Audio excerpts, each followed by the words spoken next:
So the shadow world, what is it?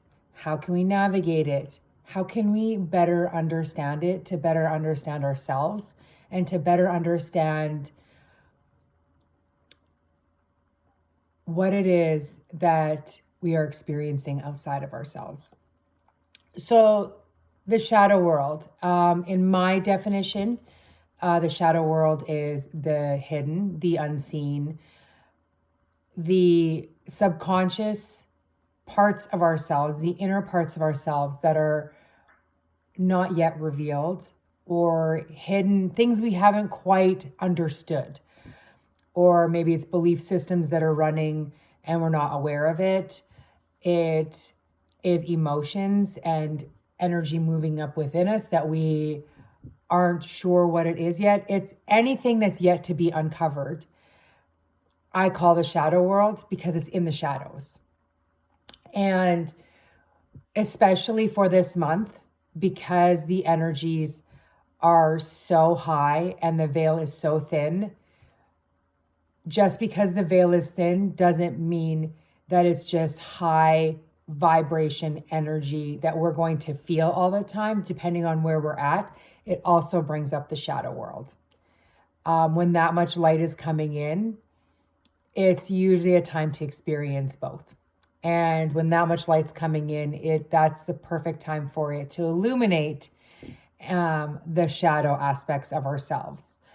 And the other thing that I would really like to emphasize is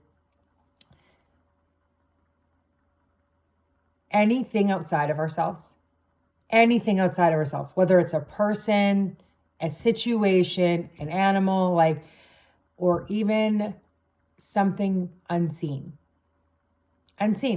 like seeing shadows, experiencing a spirit, somebody who's passed, left the body, is in the in-between world. I'll explain the in-between world a little bit more moving on. But anything that you might experience outside of yourself, especially if it brings up fears, if it brings up doubts, or brings up worries within you, that is part of your shadow self coming through to be seen. I know that there's a lot of information out there that if you're experiencing spirits or you're experiencing people who are in the in-between world, basically experiencing anything that is not your energy that you cannot see, to basically slam the door shut. Shut the door, don't even look at it, don't give them anything, don't let them in your energy field. And I will say, if you don't understand and it absolutely terrifies you to the point that it leaves you in paralysis, find ways to protect yourself. But at the same time, those fears are there for a reason, because they are part of your soul contract. So I'm going to get back into, I've already touched into the in-between world. Yeah, let's do that. Imagine it like this.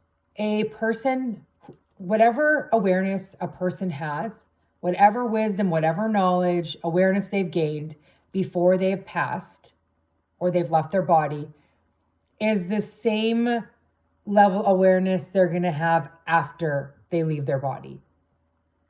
And it isn't until they go to the light, to the other side, and have their life review and have everything, they are able to look back and see, I could have done this differently. I could have done that differently.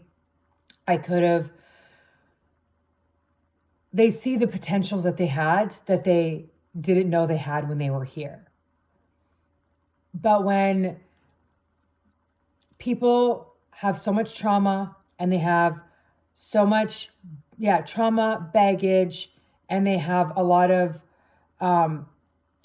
anger, resistance, they're hanging on to sentimental things such as people, places, things, their homes. And a lot of them they don't even know, because they don't even know to go to the light. They don't know the process, because if we look back, however long humans have been on this earth, is there really an educational system that teaches the awareness of what happens to us when we leave our bodies and what the process is?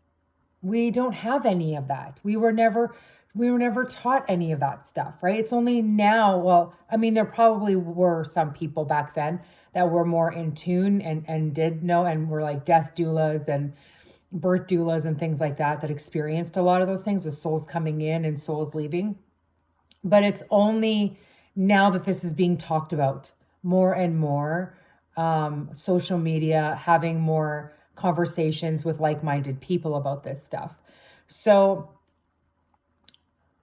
when the soul deals with something traumatic, or it has too much baggage, too much low density energies still within them that they have not resolved, when they leave the body, the next plane of existence, the energy plane of existence that they go to is I call it the in-between world. And it's literally like Earth. It's like they're on Earth, but there's no physicalness. Like we can't see them because they have no body. So they're just in another dimension that's like Earth. It's just split off. It's part of the 3D because we can still experience it, as if like almost so tangible, with like, except without the body. Sorry, I just spit there for a second. So they see themselves. They see everything. They're able to touch things, move things around. Like if they leave doors open, play with the lights, flicker the lights. That's if they know how to do that. A lot of them don't even know how to move through the walls. You want a great example? If you haven't come across it, watch Ghost with Patrick Swayze. It is exactly like that. From the time where he leaves his body, he realizes he's dead. He can't understand why she can't see him. And then he doesn't even know that he can really walk through walls and stuff like that at first.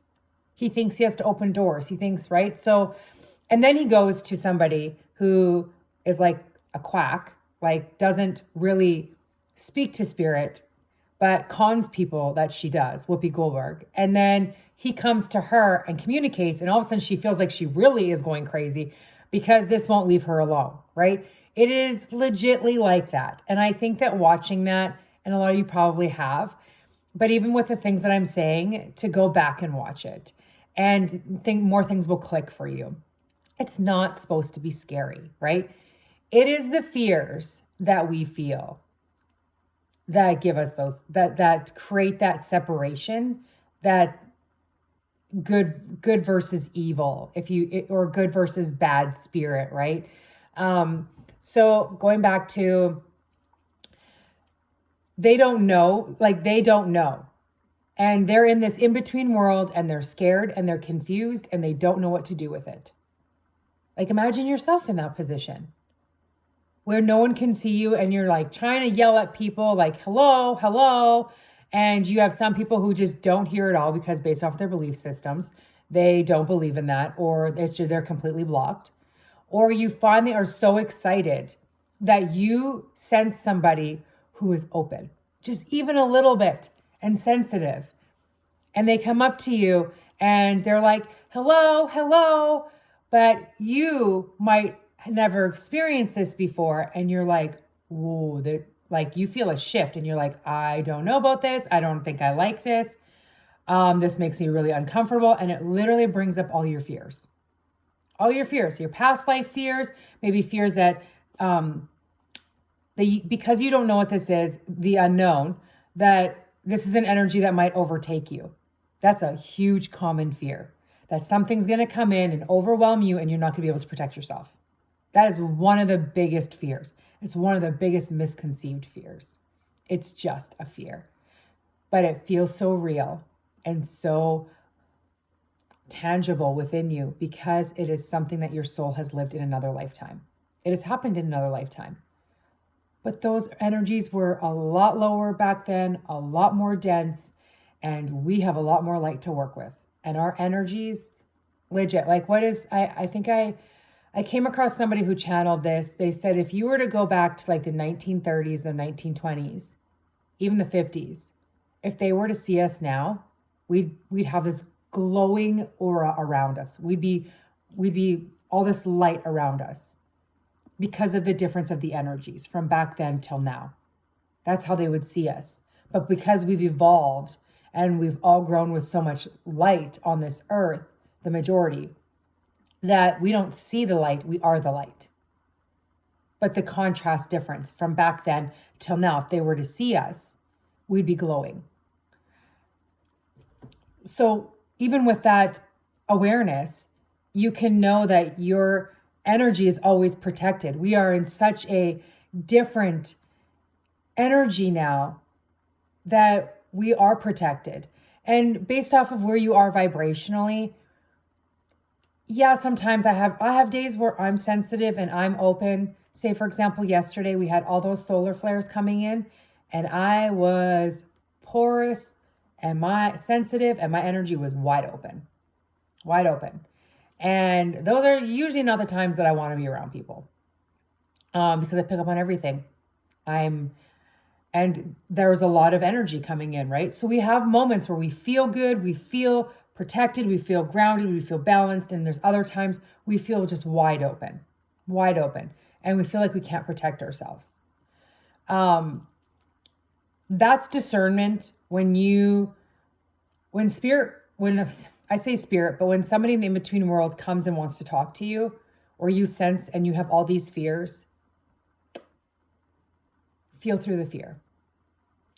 Feel through the fear.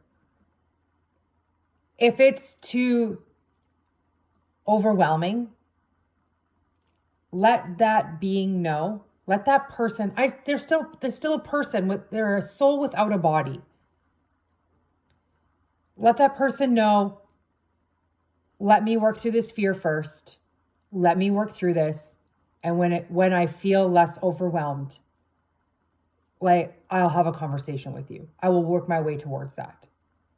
At least let them know that. Talk to them like they're a human being. It's no different than if somebody comes up to you and as a person and triggers the shit out of you. Just triggers you. And you're so overwhelmed. A lot of us react and we spew all of our shit onto the other person.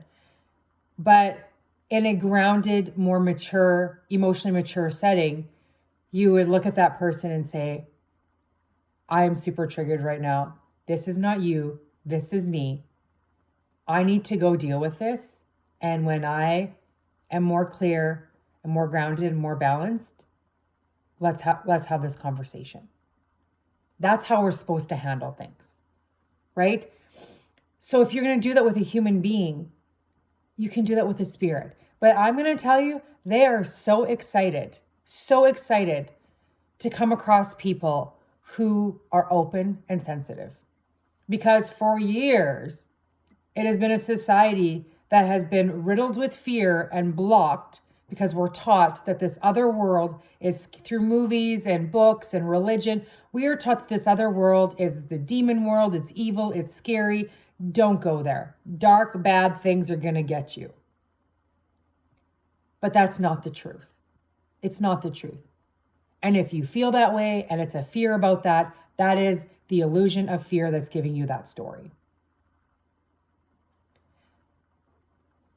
So have that conversation with that soul. Let them know. And you'd be like, I know, even if you can feel you might feel their excitement, but if there's a lot of fear, you're going to feel like it's a lot of pressure. Because it's going to come up the opposite way. It's going to rub up against you the opposite way. Their excitement might filter through you, through your fear, and it's going to come across as maybe anxiety or pressure and just overwhelmingness. But it's just like, I know you're there. I can't do this right now. Let me deal with this. And I'm going to tell you, work through that fear. Work through that fear. Sit down, grab a notepad, write down all the thoughts that you have about that fear. Feel it. That soul ain't going away. It's not going away. And do you want to know why? Because it is part of your soul contract. Just because we have So we think we have soul contracts that are just in physical form, that they are our dogs, our cats, anything in the physical, tangible 3D world on this earth. But they're souls. Any soul is a soul contract, whether it has a body, whether it does not.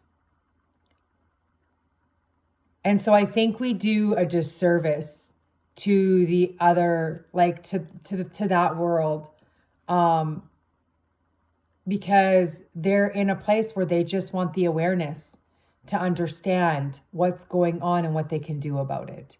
And we are a society that wants to help people. We are a society of fixers and helpers, especially the sensitive, especially the empaths and the intuitives, want to help, want to fix, want the world to be a better place. But there are two worlds right now. There are two worlds existing at the same time, and it's the tangible, physical earth world, and it's the unseen,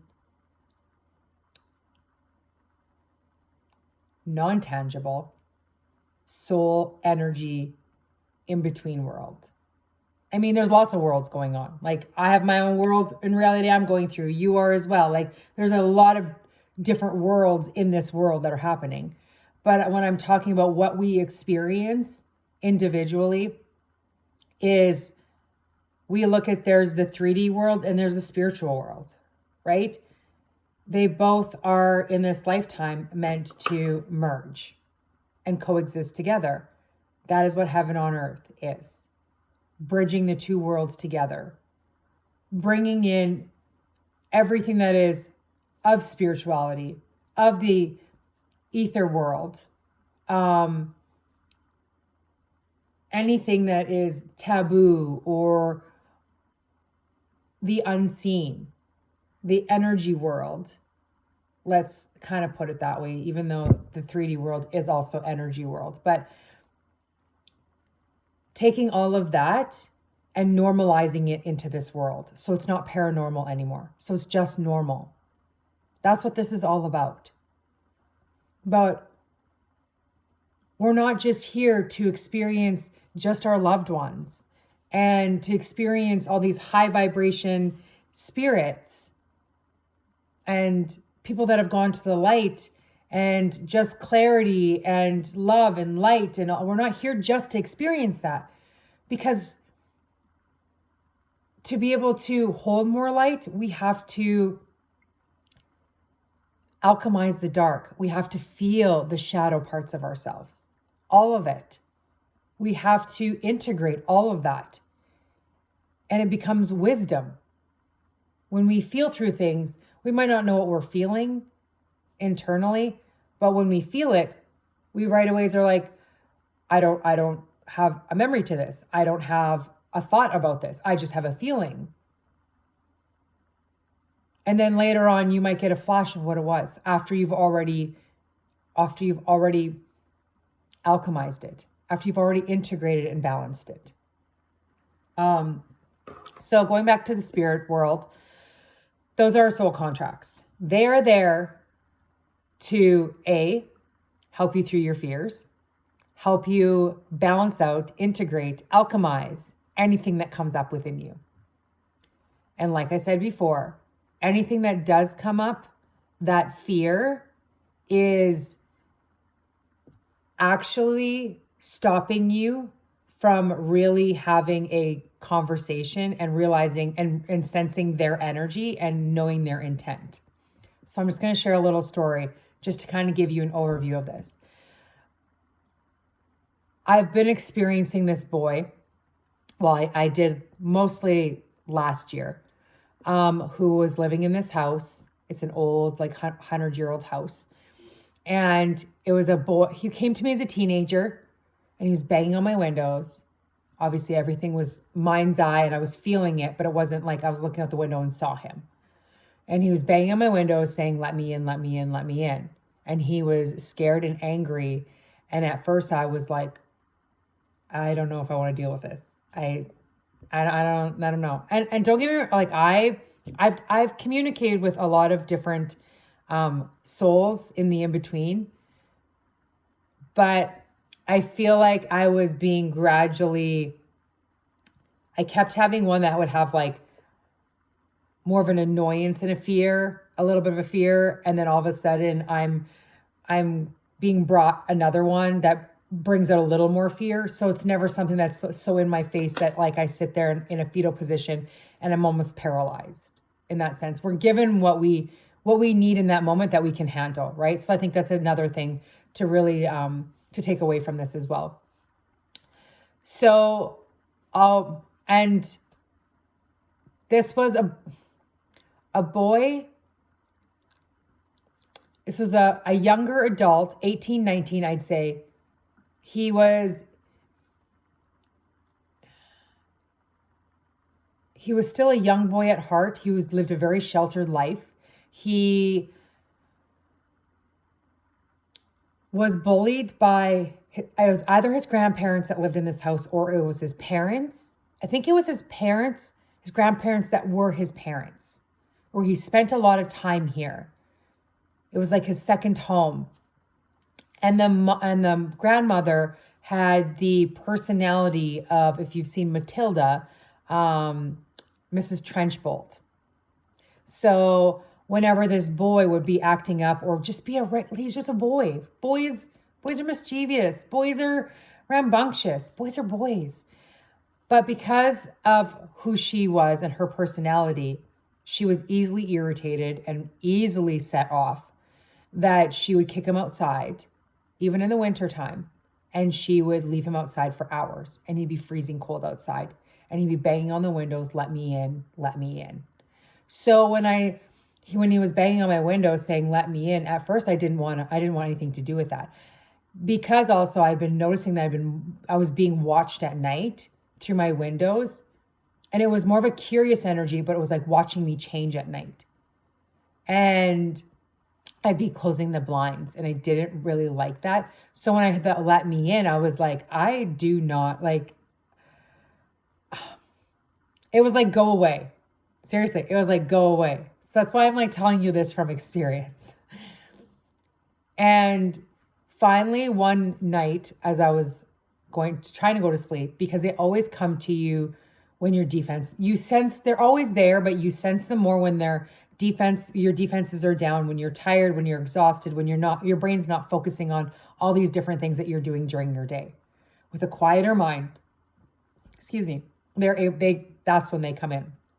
So it's usually nighttime, bedtime, things like that, middle of the night.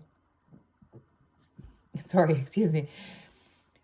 He showed me, so I think this is why he showed me a bunch of different pictures, different family pictures. So I think it was like his mom, his dad, and then there was another pictures like of another couple.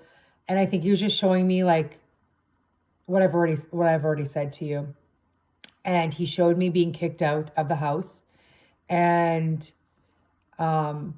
especially when it was really cold, and he'd be banging like, let me in. But because she was quite harsh, she left him out. Like, she would eventually let him in, but he'd be freezing cold when he'd come in. And it was like she punished him. And because he grew up so sheltered, he had never seen even with him dying as a young adult, he had never seen a naked woman before. He had never seen any of that. So imagine this young adult, this young man who is essentially a boy inside because he's been so sheltered. And I move in here and I'm by myself with my dog and my cat, and I'm changing at night, and he's peeking through the windows and he's curious because he's like, I haven't seen this before, right? Merely, but it was like I was being watched, but it was like a shy curiosity watch, right? There's a shyness that was to it, right? So once he more communicated with me, that was one of the things I was like, dude, you got to stop. You got to stop. This doesn't work, right?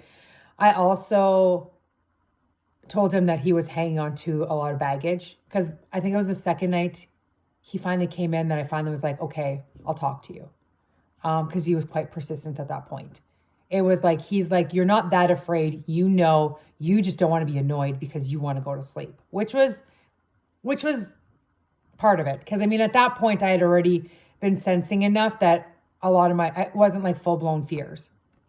So I basically just told him that he could go to the light, but first he had to let go of all of his anger and all of his resentment that he had towards his grandmother, because there's no point on hanging on to that, because she's not there. He can't like tell her that, but he just has to get to a point where I says, just let it go. Let it go. You're stopping yourself from actually moving forward. And I said, when you move into the light, you're going to wish you'd done it sooner. I said, you're going to feel so light, like a weight's lifted off of you, and you're going to feel so amazing. And you're going to be like, I literally trapped myself in there for that long because I was holding on to that. But it's also the lack of awareness. He didn't know. He didn't know any of that until I told him that, right? And like the spirits that come to us are the ones that are ready to know. It's the same with people. We are, like I said, we're a society that wants to help people, but we have this idea of helping people means pushing our information on people who aren't even ready.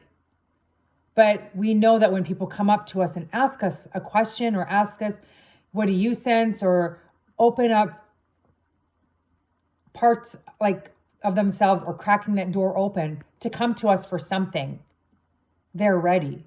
They're ready for whatever they need to hear. And it's no different than the spirit world. It's no different than the spirit world. When we're experiencing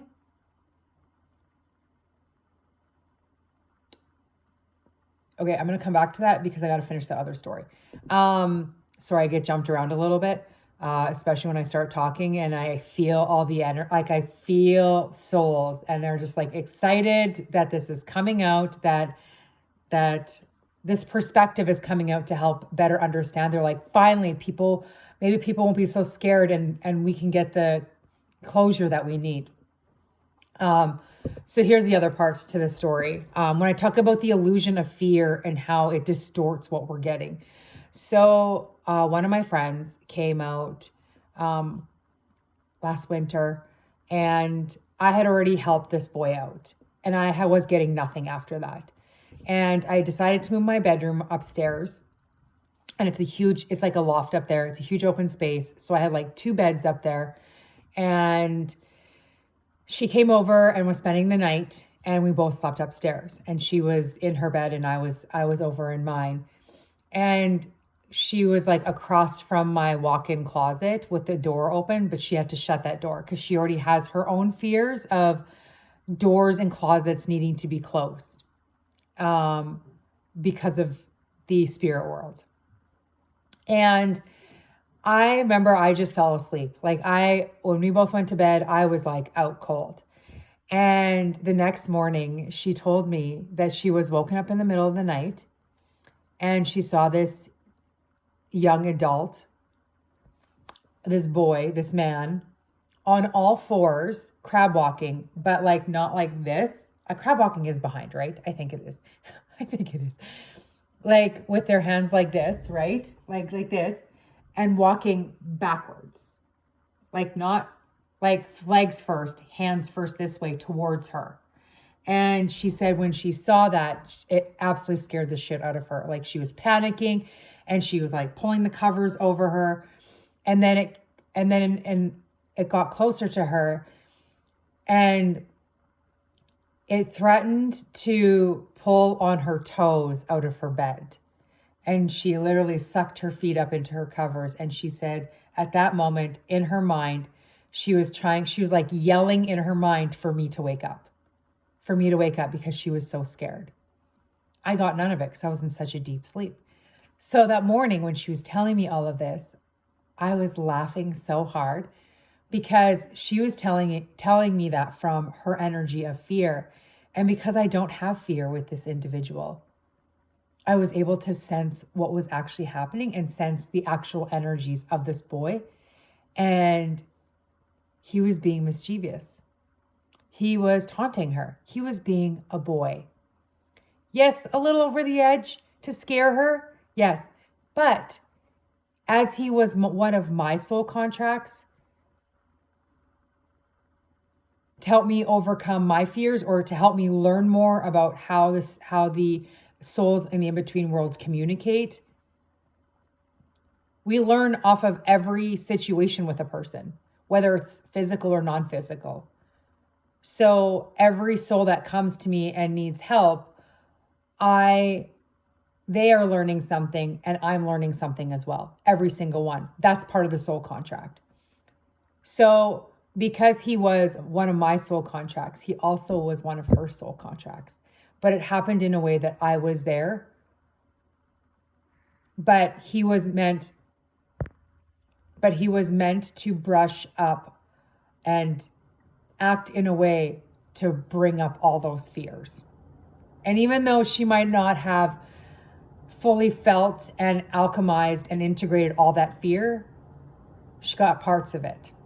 She got pieces of it that came up because she was in that fear. She had to feel it. And so part of that would have been integrated. So, and the awareness of me telling her, that's your fear creating that story for you. But really what was happening was actually really funny, and he was trying to be funny. So it just gave her, that whole situation gave her something to piece together, planted some seeds, and gave her a little more of an awareness, so that next time if something like that happens, she won't be as afraid, until the point where she will have no fears when it comes to the spirit world. So they, like I said, they are like a real person. They are a real person, the soul, just not with a body. And so I know it is moving through those fears and then being brave enough to have those conversations, right? But they're going to persist. If they're part of your soul contract, they're going to persist. And the longer you shove it down, I mean, it's going to come back up. What you resist persists. And that's in all areas of our lives. I had to write point notes on this. Yeah. Be curious about your fears. Be curious. They're not there to hurt you. They're not there to hurt you. If you're having instances where you're experiencing something that takes your breath away, tells you to get out of the room, I've never had that. Not that I'm aware of. Maybe I did when I was younger and I don't remember. I don't recall myself ever being sensitive to the in-between world when I was younger, but I don't remember a whole lot of when I was younger. If something like that is happening, obviously remove yourself. If you do not feel safe and it literally makes you feel like you're taking your breath away, yeah, your energy and where you're vibrating at is attracting something. It's attracting something that isn't malicious. It's just heavy. It's very, like, whatever they went through, whatever they're going through is really, really heavy. And if your energy is telling you to get out of a room, it's because you're not equipped. You're not equipped for it, for that kind of energy. And it's their energy is almost more overpowering than yours. And that's why your energy tells you to leave the room. It doesn't always mean that it's something that's really, really bad. It's going to feel that way because the energy is telling you to leave the room. But usually it means it's because you're not equipped for it. You don't have the awareness. You don't have the tools to help yourself in that. And my first thing is deal with the fears. Deal with the fears. Deal with things that are uncomfortable. And you can sage. You can open a window, tell it to leave, things like that. that's probably your best bet. Or you can find a friend, find somebody who is somebody that doesn't have a whole lot of fears about this stuff, right? It's mostly those that are a little bit, that are scared of the spirit world, that because it's unknown, they don't understand it. Like I said, they don't have the tools. So when they walk into an environment where there's an energy there that they are not equipped for, their intuition basically tells them to vamoose. Get out of that, because like you have no place being there. There's no benefit of that. And it's no different than when you are around everyday normal people and you go to an event and you sit down and your energy tells you to get up and move, because the energy beside you is like, it does not resonate with you and it is not for your highest good. But it doesn't mean it's bad. It doesn't mean it's evil. Your energy is just not equipped to be beside that. It's like you have to build up your, I call it like energetic immune system, your energetic backbone. You have to build that up to kind of be around people. So I think there's also people who absorb, that have so much light and absorb stuff, and they absorb things. Like I said, it's the fears and stuff like that that feels bad, and it feels really like that something's following you or something is. Create boundaries, the communication. So let's get into that. The communications with spirit. You get to set your boundaries. I think I've said this in one of my other videos. You get to decide what is in your energy field. You get to decide when you want to have a conversation. It's no different than in the physical world. If you got somebody that is like blowing up your cell phone, wants to talk to you, and calls and calls and calls and messages and messages, I mean, at some point you're going to be like, dude, I'm busy. Like, I'm doing this. I don't have, like, stop, unless it's an emergency, which, I wouldn't look at this, like the in-between world, as an emergency. Even if they try to make it out that way. They've been there for a while. They can wait a little bit longer, in that sense. Because they're already in the in-between world. There's no life or death. That's what I mean by emergencies. That's why I'm like, that can wait. So in the physical world, you have somebody that is constantly pushing your boundaries and we have soul contracts with people that teach us to set boundaries. And that is the same thing with the spirit world. They are excited. They see you are open. They see you're sensitive, and they are like, hell yes, I'm going to get through to this person. And they can be persistent. And your energy probably feels really good. Your energy probably feels like home. It gives them a sense of feeling that they have not felt in a long time, because they've been feeling this lost and confused and in this other world. And they are bridging in, like melding into their energies, melding into yours. And they're like, this feels safe. This feels good. I think I'm just going to ride along with this person for the day. And a lot of people are not aware. They do not know. And they'll even later on in the day be like, oh, I just feel off. Like, I felt great earlier, and I'm just like, I feel weighted down, and I just feel like, ugh. And I don't know what's happening. Ask yourself. There might be something hitchhiking. I was going to say hijacking, but they're not hijacking your energy. They're hitchhiking in your energy field. And the moment you notice it, ask them to leave. Ask them to leave your energy. And if you're ready, that you'll have a conversation with them when you are ready. When you have the time to have that. So just like people on this earth, people want to be in our energies. It feels good. People legit, and I know from experience, people want to use our energy as a crutch.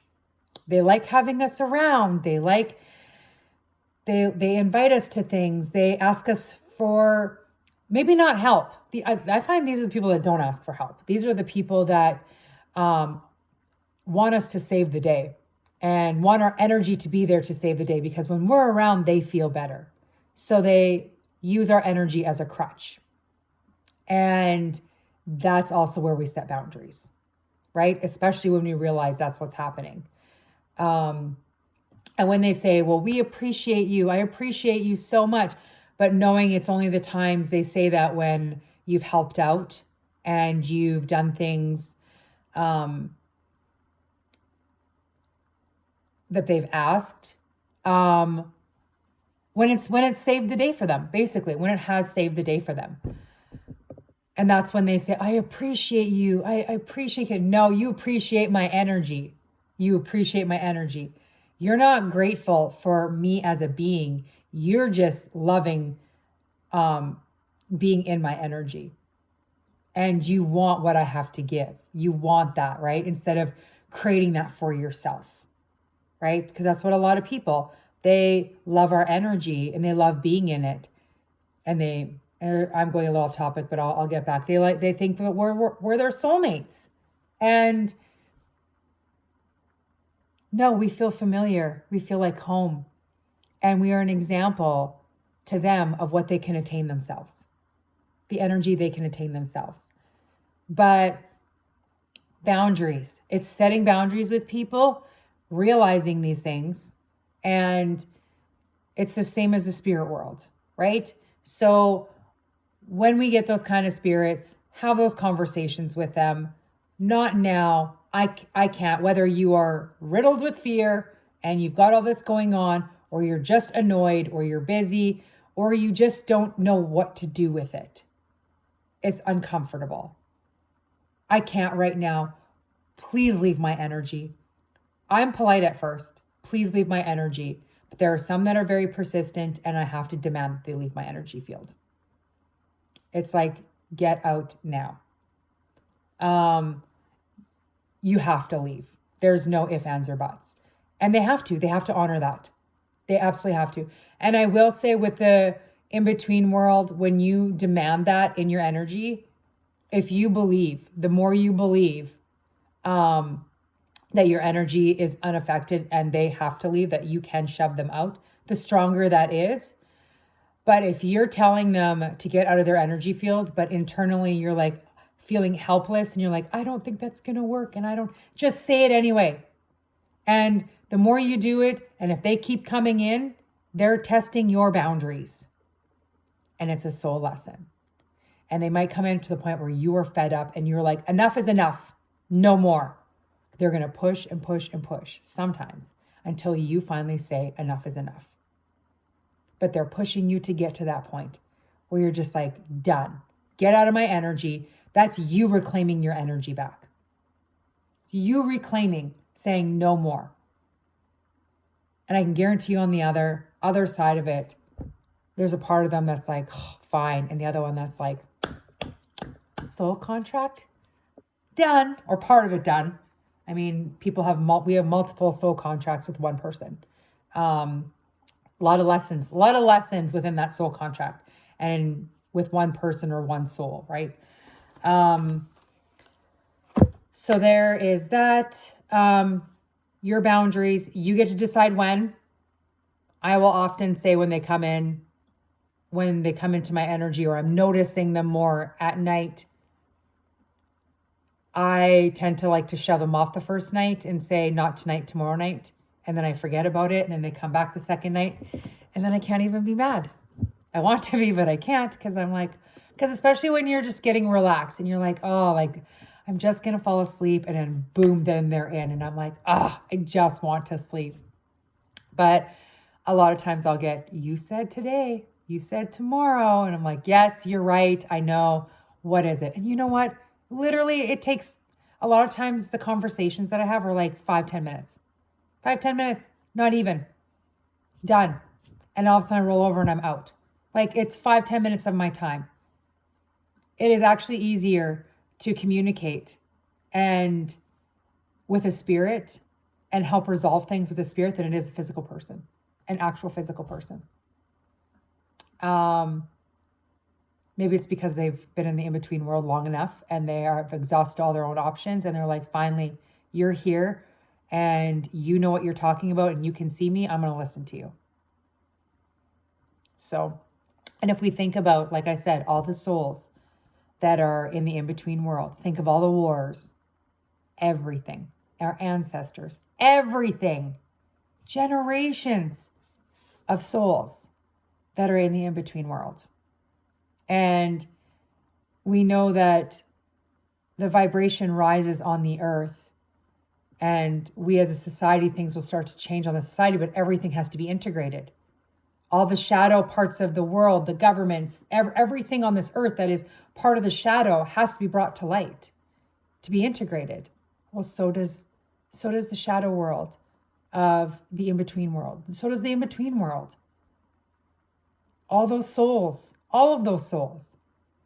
And another thing I'm going to tell you too is when you get to a point, I do know now, certain souls I do have conversations with, but I also know that based off of the awareness that I have, sometimes a soul will just brush through my energy field, and just being in my energy field because of my consciousness and the awareness that I have, it literally will like wake up and it will know what it needs to do without even needing to come to me.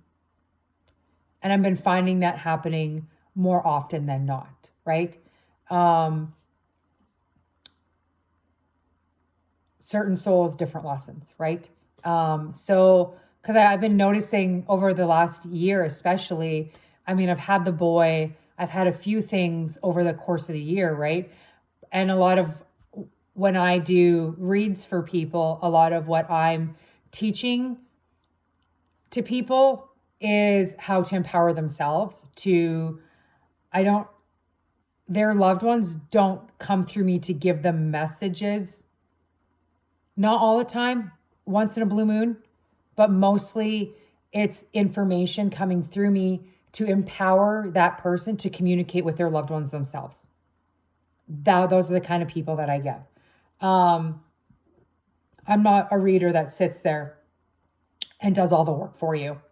I empower you to tap in yourself. So I channel the information that needs to come in tool form, or even doing this video and explaining, giving a better visual of the people on the other side, how they're similar to the physical and the physical and non-physical, how similar they are. They just don't have bodies, but you treat them the same. Like having a different perspective of things and knowing how to engage with that, having the tools to be able to engage with that. That's more where I come in that sense. And other than that, I live life pretty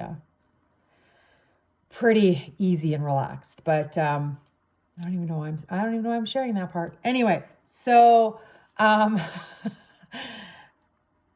the other part of the shadow world, when we get to the beings with that are shadow form. So let's talk about the black figure beings. A gentleman wearing a hat. The only ones I've experienced are the shadow people, the black figurine people with the red glowing eyes. The shadow with the hat reminds me off of the Hill, not The Hills Have Eyes. That's not even, is that even a movie? The Haunting of Hill House. You know, that tall man with his hat who floats with his cane and the boy finds his hat. Is it his hat or his sunglasses? I think it's his hat. And I find something of that man, something that man owns, right? And the man comes to his bedside and he doesn't say anything. He floats. And then the boy's underneath the bed and he just looks under the bed. And for the longest time, that scared the crap out of me. Just something not saying anything and just watching, right? These beings just watch. They're shadow people and they just watch. They are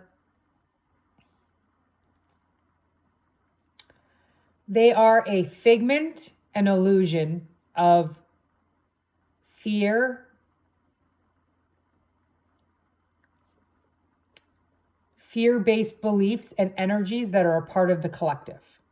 That was what I was shown. So They are, anytime we have, our nervous system says, okay, we're ready to release more fear. We're ready to release more stuff. And there's some scary shit. Like our fears all have to come up, right? But it needs something.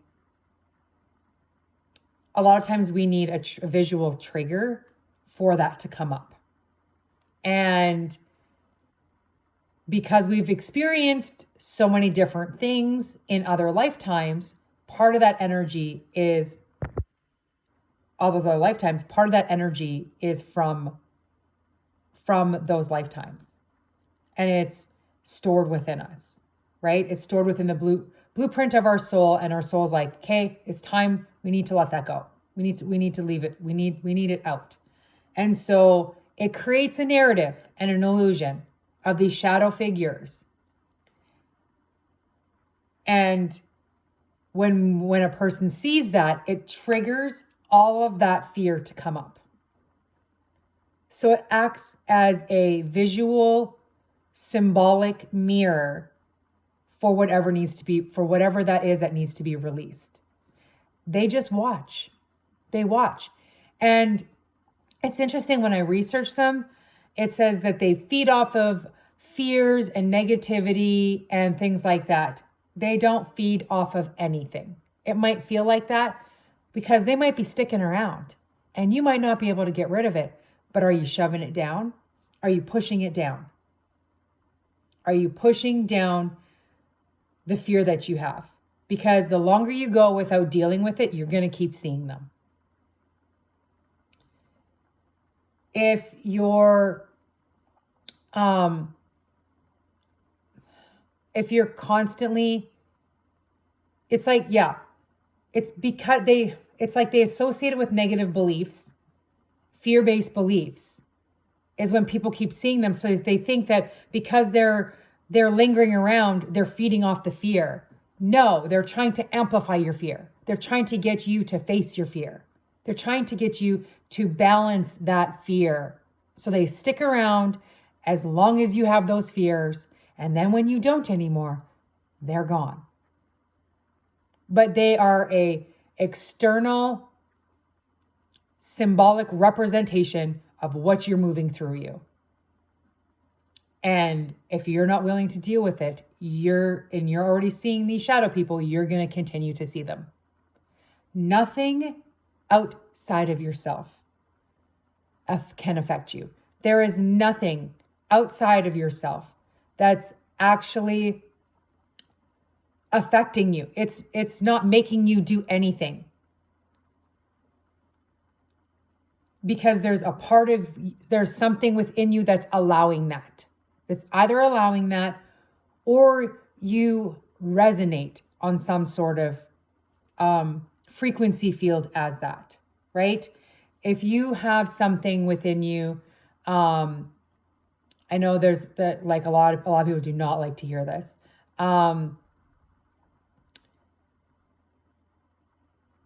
When you have something outside of yourself that feels like it's outside of yourself. I know a lot of people think, there's these entities and they're coming in and they're making me do things and they're making me, do this and that. Hello, they're in your awareness to show you where you're not setting boundaries.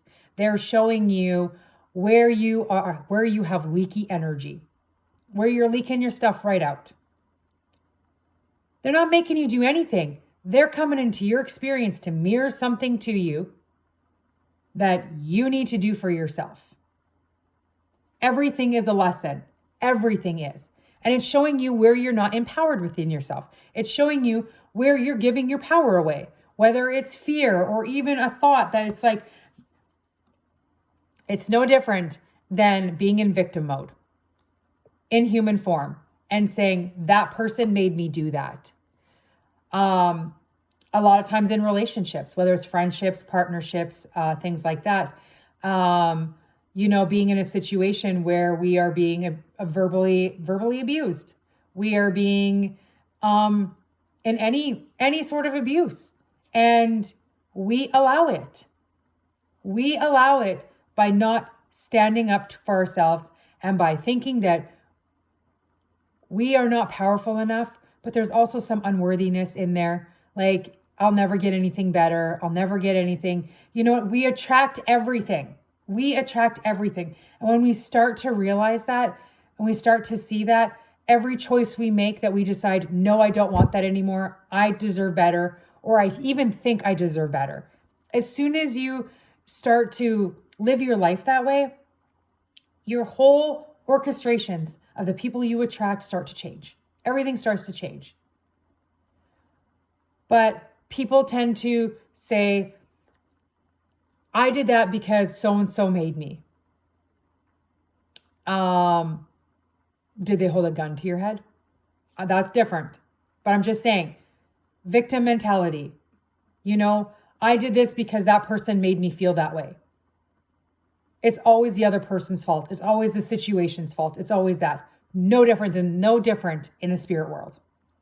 Saying that there's an entity outside of yourself that is making you do things, you're giving your power to it. You give your energy and your power to that just by saying that. And that's victim mentality. And if that's the experience you want to have, by all means. But the moment you tell yourself, no, that's not what's happening. I'm not giving my energy to that. But also look at it like, what are you teaching me? Where am I giving my power away? What boundaries am I not setting? What am I believing in this situation? What belief systems do I have that are making me leak out my energy and give my energy away and making me feel powerless? Because it's not anything outside of yourself doing it. It's a mirror to you, showing you where you are giving your power away, whether it is conscious or unconsciously. That's what it's all about. So we really have no right to blame anything outside of ourselves, because our external reality is a makeup of everything internally. Everything internally. So the only person we can blame is ourselves. And really, it's not about blame.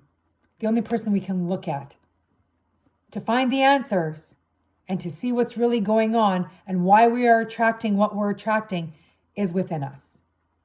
And it's being curious, and it's having those conversations within ourselves and saying, what do I need to know about this? Give me the tools for this. Be curious, because like I said, what you resist will persist until it gets dealt with. And we are moving into energies that are happening faster and faster and faster. And it's getting more light. We're increasing more light, and we are actually our soul is calling us to expand in the most rapid ways than we've ever been called to do. And so we're getting to a point, and some of you might already be noticing it, because I know I have. It's time. It's zero bullshit. It's no more of this. I don't want to look at that. I don't want to deal with that. Because even when we do, it's coming. It's either we can jump ahead of it, see what we have, and look at it, and be curious about it, and resolve what it is that needs to be resolved, or alchemize or integrate what we need at that time, or feel what we need to. Because then it makes it easier. It makes it so much easier than when we're like this the whole time, and then our soul is like, no, in your face. I'm going to make you see this, because this is what you came here to do. And it's a little bit of tough love, right? And I'm sure a lot of you, I know I've had many in your face tough moments, and I don't judge them. I don't look at it like they're giving me a slap on the hand. And most times when it's like, come on, Candace, like serious, I'm like, I know. Oh, I know. And there's time that the other part of me is like, I know better. Well, you know what? in time, I realized I do not know better as the human person, as the human self. So there is definitely we have responsibilities coming here into this earth. We have responsibilities as to what our soul contracts are and what we need to learn and what we are here to do. And there's so much happening, and it's coming in, and it's going to be happening so fast, especially within the next year and moving forward, that we don't have time to waste on being ignorant and being like living with our blinders on consciously. Like, I'll pick and choose how it comes in. We do have free will. To an extent, especially if you're on this journey. It's like, I feel like I have some free will, but I've devoted my life to the divine will. And I really want to follow what my soul wants me to do. And yes, there's still resistance. So moving through some of the resistance, some of the challenges, I still have free will in how I want to move through that. But it's the act of not seeing a challenge and going like this and being like, if I don't look at it, it's going to go away.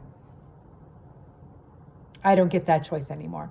I'm moving through it. It's coming. And I can go through it kicking and screaming and feeling uncomfortable, or I can still feel the comfort and surrender and be like, and listen to my intuition and my guidance and be like, okay, like, I'm going to do the best I can moving through this. And I hope that I hear my intuition, and I hope that I do what I need to do. And I'm going through all of this consciously.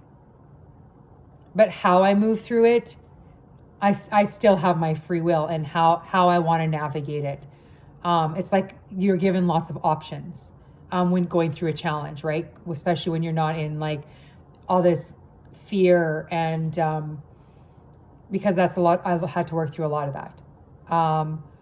Looking back, I realized I lived a lot of my life in survival, like hardcore panic mode survival. Like if I was to take my car into the shop to get fixed, I would be panicking the whole way bringing my car to the shop because I was scared there was going to be something else that was going to cost me more money. I lived in fear. I lived in so much fear of any normal any normal life situation. Anxiety and fear. And I didn't realize how much until probably over like the last year, when my nervous system really started to settle. And then I was able to, like, I still have moments here and there, but most of the times I go through situations where I might feel a little like nervous about it because I don't know, because this other part of me is like, are we safe in this? Are we okay in this? What happens if I do spend more money? But I'm at a point where my belief system is so strong in it's going to be fine. Everything that I need to move through, I'm provided, I'm safe, but it's not stuff I have to tell myself. I feel that. So I have like two narratives happening at the same time, and moving through a lot of, like I said, our own inner shadow world, no matter how tough it is, find things to help you with that. What's really helped me, really go within and be okay with going in, because a lot of people don't like to sit in meditation. Somatic stretching. I'll find, I think I mentioned her before, Devi Daily Yoga. Her energy is so lovely, and it's just slow, and it's like stretching, and it's like tuning into the body and letting your body feel safe and okay to release what it needs to release. Having compassion with yourself when you're feeling what you're feeling. It's okay. It's okay. Nothing's wrong. Nothing's wrong. Be curious about what you need. But the longer you hang on to wanting answers, you're not going to get the answers. You have to let go of that and find something else to do in your day. Just anything that makes you feel a little more comfortable. finding some sort of comfort in your reality. In that discomfort, it's not going to completely take it away, unless you're completely numbing it. But even then, it's going to come back anyway. So it'll come back at some point. Like when you're done numbing yourself, it's going to be right back there online for you to deal with. So, like I said, we're not given the option to run away from our shit anymore. It's like now's the time. Things are accelerating. We have a lot of things that we're meant for that are coming within the next like year to 5 years, and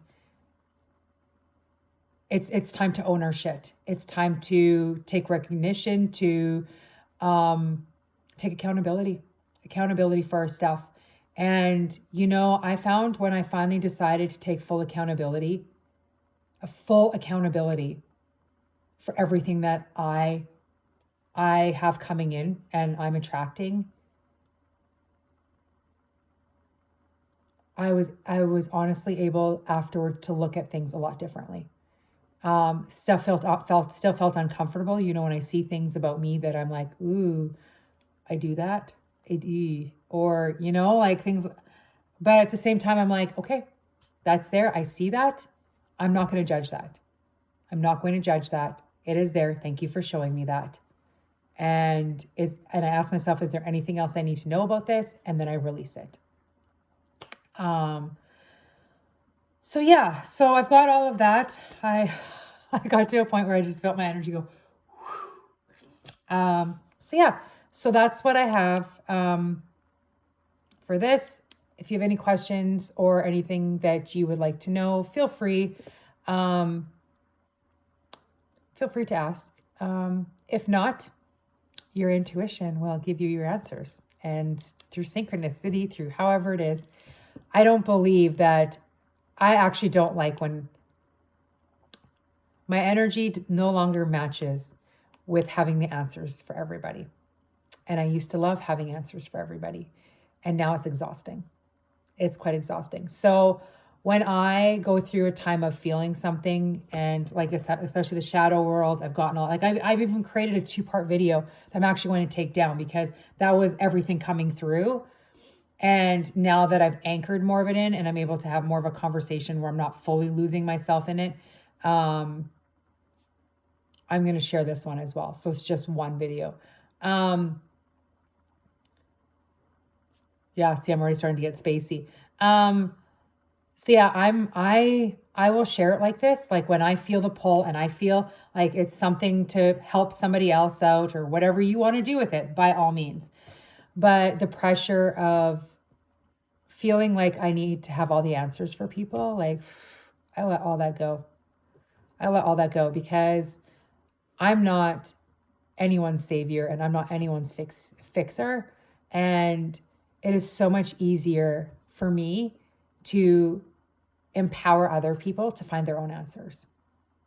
On a general scale, yes, I will share videos like this, but to help people, empower people to have the awareness and the tools that they need to help themselves.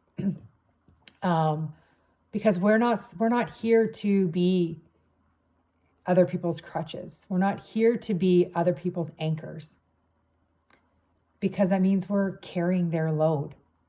We're carrying something for them when they're meant to figure that out themselves. We're here to inspire, to give intuitively, like whatever it is that might come through.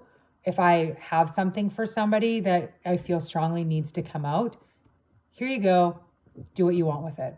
Other than that, I just really enjoy my peace. I really enjoy my own quiet time, my own solitude, which I used to be I said I was an extrovert, but I used to run off of anxiety that I thought I loved people. I loved the attention, honestly. It's so crazy the things that are revealed to ourselves when we get to a certain place where our nervous system feels safe and calm. The things that I realize about myself. And attention feels exhausting.